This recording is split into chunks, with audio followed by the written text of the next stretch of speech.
Hi, I'm Dr. Sauparna, a plastic surgeon from Bangalore. I'm working as an assistant professor in a medical college. I came to Divine Aesthetic for a fellowship, 1 month fellowship with Dr.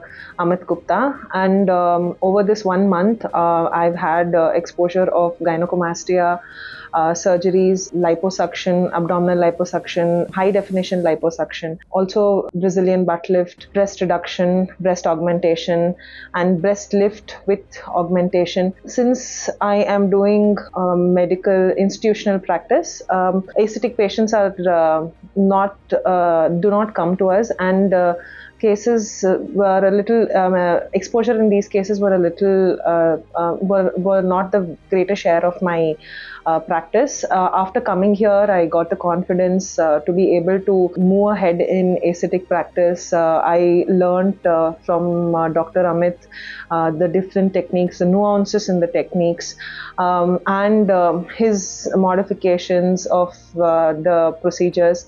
It was a great experience over 1 month. I would recommend this fellowship for a lot of newcomers who have just finished in training, as it would be helpful for them to learn something new which wouldn't be there in medical colleges. Overall, it's been a great experience, and I would recommend plastic surgeons to come for this fellowship.